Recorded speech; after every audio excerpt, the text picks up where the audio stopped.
आपको पता है कि जब भगवान ने युद्ध शुरू किया तो पूजा की। राम ने कहा जामवंत से, जामवंत सबसे सीनियर हैं, वो भी ब्रह्मा जी के पोते हैं, रावण के दादाजी के दोस्त हैं, पुलस्त्य मुनि के नाना के। कहा कि प्रभु महाराज जामवंत जी, मैं युद्ध करने जा रहा हूं, उससे पहले मैं पूजा करना चाहता हूं। जामवंत ने कहा करिए महाराज। तो बोले मेरे आराध्य तो शंकर हैं, शंकर राम की पूजा करते हैं और राम शंकर की पूजा करते हैं, इस कहानी से बड़ा समन्वय किसी का नहीं हो सकता।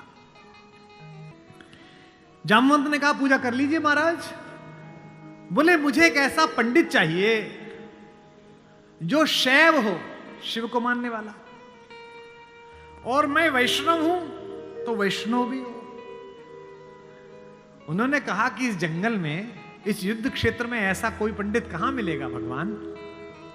तो उन्होंने कहा पूजा कैसे होगी फिर। जो जामवंत ने कहा एक पंडित मेरे ध्यान में है, पर वो आपका पुरोहित बनेगा नहीं। बोले कौन।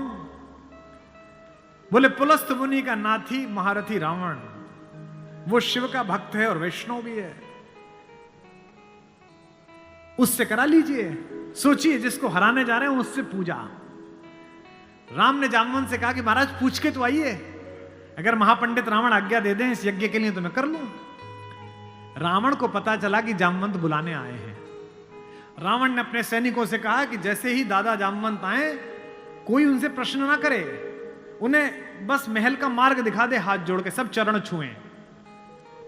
जामवंत पहुंचे, रावण किले के द्वार पर चरण छूने आया, कहा कि पितामह मैं आपको प्रणाम करता हूं, मैं धन्य हुआ कि आप पधारे। जामवंत ने कहा कि मैं बहुत प्रसन्न हुआ तुम्हारी अतिथि सेवा देखकर। बिठाया, पूछा कैसे आए हैं। जामवंत ने कहा मैं एक इच्छा लेकर तुम्हारे पास आया हूं। एक मेरे साथ दो यजमान हैं, वो एक यज्ञ करना चाहते हैं युद्ध शुरू करने के लिए। उन्हें एक ऐसे पंडित की आवश्यकता है जो शैव भी हो और वैष्णव भी। तुमसे अधिक गुणी व्यक्ति तो पृथ्वी पर नहीं है, क्या उनका पुरोहित बन सकोगे। क्या पूछा रावण ने, पहला क्या करैक्टर है, वाह। रावण ने कहा जहां तक मुझे सूचना है आपके दोनों यजमान अयोध्या के निर्वासित राजकुमार राम और लक्ष्मण तो नहीं है। जामवंत ने कहा हां दशशीष, वे ही दोनों हैं, क्या आप स्वीकार करेंगे। उसने हां ना नहीं करी, फिर बोला क्या उनके यज्ञ का उद्देश्य लंका विजय। जामवंत ने कहा हां उनका यही उद्देश्य है, क्या आप स्वीकार करेंगे। उसने कहा मैं तो जिज्ञासा के लिए पूछ रहा था, अन्यथा द्वार पर आकर किसी पंडित से कोई यज्ञ के लिए कहे, अस्वीकार करना उसका धर्म ही नहीं है। मैं आपके साथ चलूंगा और उनका यज्ञ कराऊंगा।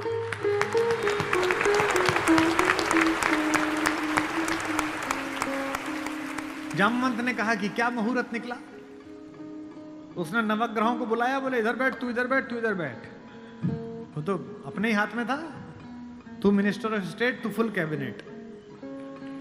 बता कितने बजे। बोले जी सुबह 5:30 बजे ब्रह्म मुहूर्त में, जिसमें हम पैदा हुए। तो उसने कहा ठीक है 5:30 बजे का मुहूर्त निकला, मैं 5 बजे आ जाऊंगा। जामवंत ने कहा आचार्य हो गए अब तो रावण। आचार्य पूजा के लिए क्या व्यवस्था करनी है, क्या सामग्री लाऊं। उसने कहा आपके यजमान, मेरे यजमान जंगल में हैं, अगर यजमान के पास पूजन सामग्री ना हो तो पंडित का धर्म बनता है कि वो पूजन सामग्री लेके आए, तो मैं लेके आऊंगा।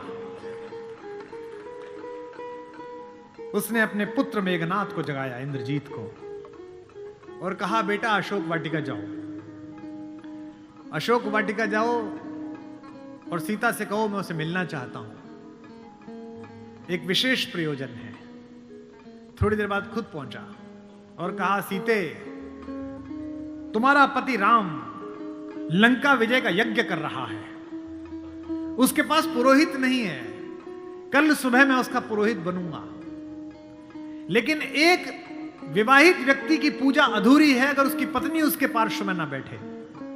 क्योंकि तुम उसकी पत्नी हो, तो सुबह ये इंद्रजीत रथ लेकर आएगा, तुम स्नान करके नया वस्त्र पहनकर इस रथ में बैठ जाना, क्योंकि मेरे यजमान की पूजा पूर्ण होनी चाहिए, मैं अपूर्ण पूजा का पुरोहित नहीं हूं।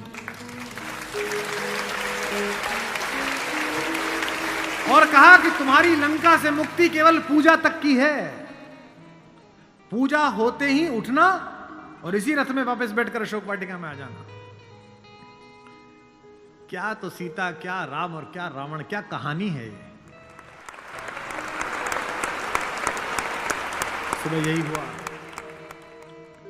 शिवलिंग की स्थापना हुई, बालुका की मृत्यु से एक विग्रह बनाया राम ने अपने ओजस्वी हाथों से। राम आजानुबाहु हैं, घुटने तक हाथ आते हैं उनके, ये पुरुषोत्तम का लक्षण है। महाराणा कुंभा वे भी आजानुबाहु थे। कभी कुंभलगढ़ के किले में जाइए, 3 फीट का शिवलिंग है, नीचे बैठ के अपने ही हाथ से लोटे से रुद्राभिषेक करते थे बिना उठे। वे भी सूर्यवंशी थे। राम आजानुबाहु थे, उन्होंने अपने बड़े बड़े हाथों से शिवलिंग तैयार करा। धोती पहने हुए, तिलक लगाए हुए तेजस्वी रावण पहुंचा। राम और लक्ष्मण ने आसन से खड़े होकर अपने पुरोहित को प्रणाम करा। आचार्य, मैं दशरथ का पुत्र राम अपने छोटे भाई लक्ष्मण के साथ आपको प्रणाम करता हूं।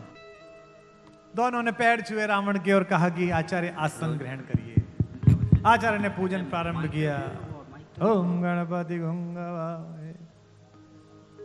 अब ये कि पत्नी कहां से आए? आचार्य ने पूछा राम से। मेरे यजमान विवाहित है? राम ने कहा हाँ आचार्य मैं विवाहित हूं। अपनी धर्म पत्नी से कहिए कि वो आपके पार्श्व में आकर बैठे। राम ने कहा आचार्य मेरी धर्म पत्नी मेरे साथ नहीं है। तो जामवंत ने कहा आचार्य अब पूजा कैसे होगी? बोले पितामह मैंने आपसे कहा था कि किसी यजमान के पास अगर सामग्री किसी भी तरह की पूरी ना हो, कोई व्यवस्था पूरी ना हो, तो आचार्य का धर्म है कि वो पूरी व्यवस्था बना के लाए। बेटा इंद्रजीत, यजमान की पत्नी को उनके पार्श्व में स्थापित करो। अपहरण गई हुई मां हमारी जगत जननी भारतेश्वरी पार्श्व में बैठी। पूजन प्रारंभ हुआ, सारी अर्चना हुई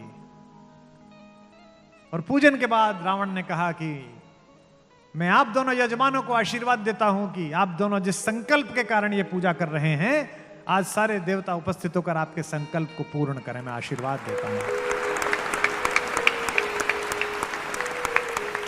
हमारे गांव में गीत गाया जाता था, बना पुरोहित रामचंद्र का जय का वर दे आया। जब चलने लगे तो राम ने पूछा, बोले आचार्य दक्षिणा? तो आचार्य हंसा। बोला त्रैलोक्य की संपदा आपके आचार्य के पास है, कुबेर का रथ आपके आचार्य के पास है, ऐसे में मेरा वनवासी मुझे क्या दक्षिणा देगा मेरा यजमान? तो राम ने कहा कि मैं रघुवंशी हूं, दक्षिणा के बिना पूजा कराना मेरे लिए निष्फल हो जाएगा, आप दक्षिणा तो मांगिए। तो रावण ने कहा कि मैं आपसे समय पर दक्षिणा मांग लूंगा। राम ने कहा उस समय में देने योग्य बचा या ना बचा? आचार्य बता तो दीजिए कि दक्षिणा क्या है।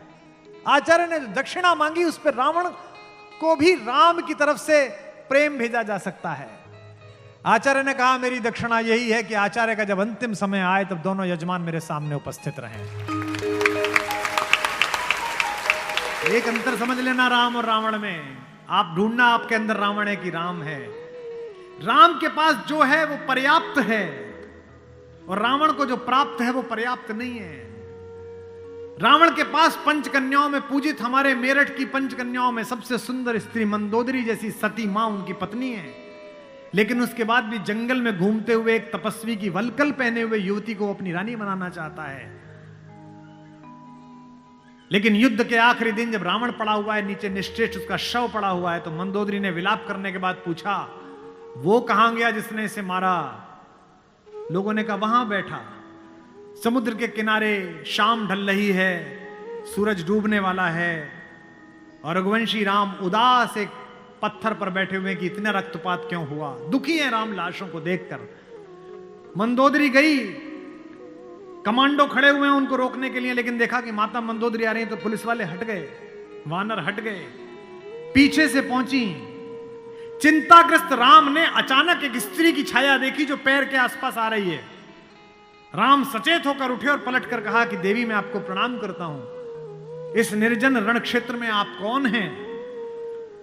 मंदोदरी ने कहा, हे राम, मैं रावण की दुर्भाग्यशाली पत्नी मंदोदरी हूं। राम ने कहा, मां मैं आपसे क्षमा चाहता हूं, आपका पति बड़ा तेजस्वी था, महाज्ञानी था, उच्च कुल में पैदा हुआ था, ब्रह्मा का वंशज था, लेकिन उसने अनीति की थी इसलिए मुझे उसको मारना पड़ा। मैं आपके इस शोक के लिए क्षमा चाहता हूं। मंदोदरी ने कहा, मैं इसलिए नहीं आई कि मैं तुम्हें कोसूं। राम ने पूछा, फिर किस लिए आई मां?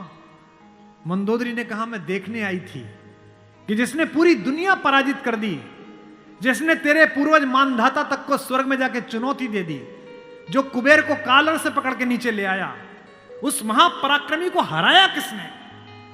ऐसा उसमें क्या है जो मेरे पति में नहीं था? तो राम ने पूछा कि मां आपको पता चला क्या है? बोले, हां पता चल गया, आने से पहले ही पता चल गया। राम ने पूछा, क्या अंतर है?